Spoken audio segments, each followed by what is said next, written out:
Esses dias, numa aula que eu estava tendo, num curso que eu faço, as pessoas estavam comentando sobre o fato que está acontecendo aqui na Baixada Santista. Tá tendo muito assassinato. Foi dito também sobre a Operação Escudo e tudo mais. E no meio da aula ali, era uma aula de legislação, foi falado sobre a maioridade penal e tudo mais. E aí, alguém levantou a bandeira. Não, tem que diminuir a maioridade penal e tal, para 16 anos, para 15 anos, porque se aquele meliante ali ele sabe, ele pode fazer um crime, então ele tem que cumprir a pena daquele crime como se fosse um adulto já e tal. E começou aquela discussão, e gente falando que concordava, gente falando que discordava. E aí no meio daquela discussão toda, uma senhora na sala pega e fala assim, ó: como o nosso país, como alguém do nosso país quer dar uma lição a alguém se o presidente, que é o maior cargo que a gente tem num país, é do presidente, é o maior ladrão de todos, é o maior bandido de todos. E aí a sala fica em completo silêncio, porque não tem como refutar isso. E eu tô começando esse vídeo dessa forma porque a gente vai falar sobre algumas coisas hoje e isso tá dentro do contexto, né? E assim, o que essa senhora falou é a mais pura verdade.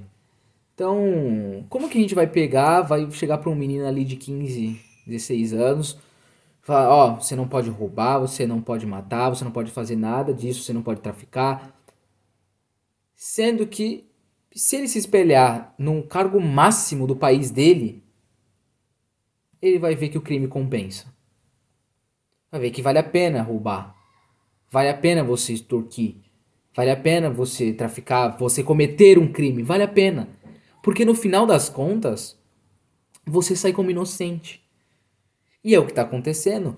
Dias Toffoli anulou todas as provas que tinham contra Odebrecht. E aí vai em contrapartida porque com o argumento dos petistas que diziam assim, não, porque não tem prova nenhuma contra o Lula, mesmo tendo um bolo gigante desse assim de provas contra o Lula, que o pedalinho tava com o nome dele, mas não era dele, as escovas de dente, enfim. E agora não, anulou todas as provas. Então, antes não tinha provas, agora anulou todas as provas. Então tem provas. Sim, essas provas existem. E eu não sei o que acontece, mas parece que a militância, eu até concordo que a militância em certo ponto ela é boa, mas tão extravagante assim, a ponto de você ter um político de estimação, eu acredito que a militância ela tenha que ser por uma questão de ideologia e não por uma questão de um político X ou Y. Ainda mais no Brasil, onde a maioria se corrompe com o sistema. Né? Um exemplo disso foi o Bolsonaro, que apareceu como uma direita e não fez um governo de direita porcaria nenhuma e foi uma merda. Mas enfim. Então o Dias Toffoli anula essas provas e simplesmente tá aí. O Lula dado como inocentado, muitas daquelas pessoas ali dado como inocentado, e não é. Quando o Lula saiu da cadeia, muitas pessoas falaram assim: tá vendo? O Lula foi inocente. E não. O Lula não foi inocente. Aquilo foi uma manobra do Supremo Tribunal Federal que tirou basicamente a autonomia ali da vara de Curitiba que fez o julgamento ali, que foi o caso do Moro. Inclusive, na minha opinião, o Moro é sim um herói nacional, tem que ser vangloriado pelo que ele fez, porque ele conseguiu prender o maior bandido que já pisou em solo tupiniquim.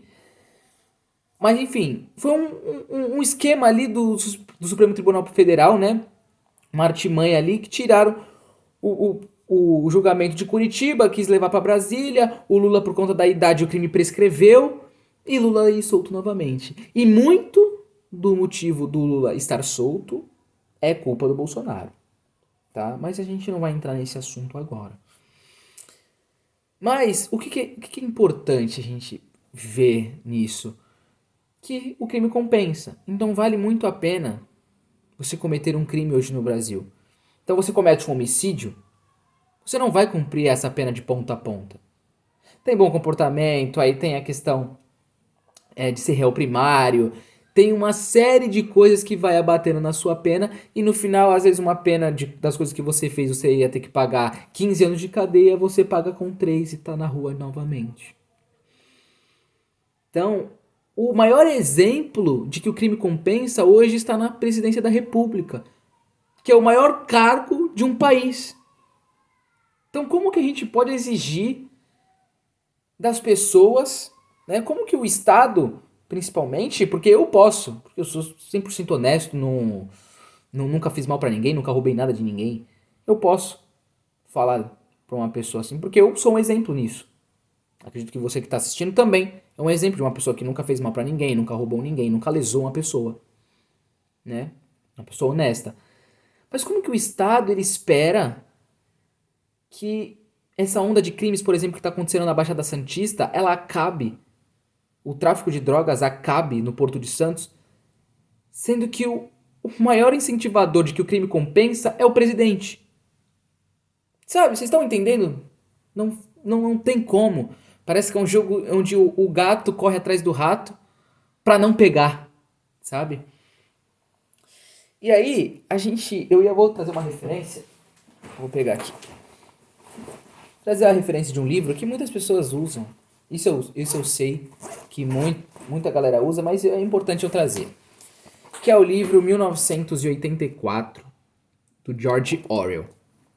E por que eu vou usar uma referência desse livro?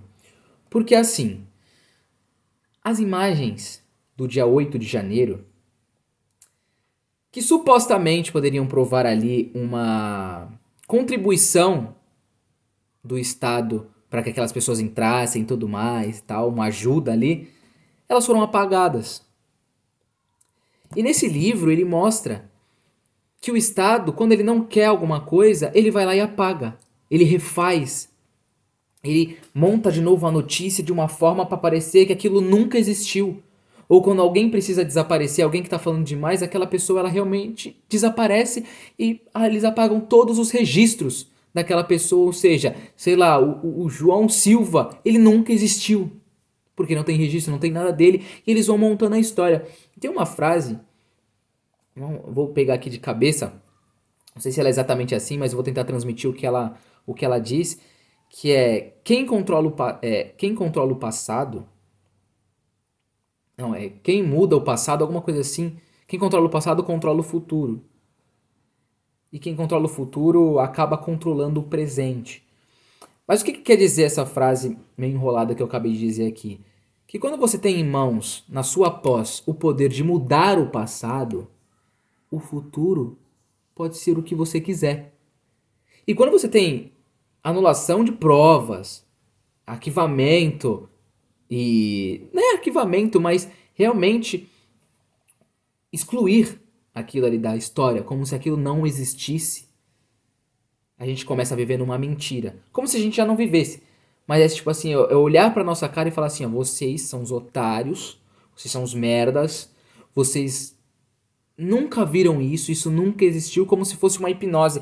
No outro vídeo eu falei que o Lula foi o maior hipnólogo que existiu no Brasil, porque ele conseguiu hipnotizar as pessoas a votarem no PT novamente depois de 15 anos de PT fazendo merda, destruindo o país.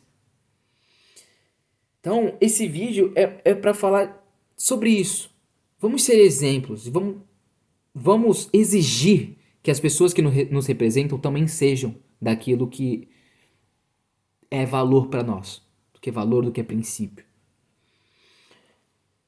É nítido que a maioria da população brasileira ela é conservadora. Ah, mas o Lula ganhou. Sim, mas muitas das pessoas, principalmente conservadores assim que eu conheço, falaram: "Não, não tem como eu votar no Bolsonaro", e com razão.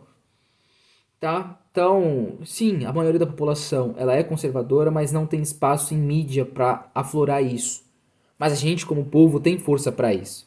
Então não vamos deixar que essas coisas aconteçam e vá para baixo dos panos, para baixo do tapete, como sempre fazem na história. Isso desde Deodoro da Fonseca, não tô falando só de agora. Então a gente começa mudando nós mesmos, tá? Então mude você, que a sua mudança eu te garanto que vai mudar as pessoas que estão próximas a você também. E a gente vai assim de pouquinho em pouquinho conseguir que a gente tenha um país mais sério, que a gente pode dizer, porque a gente parece que vive num circo. E obrigado pela atenção de vocês.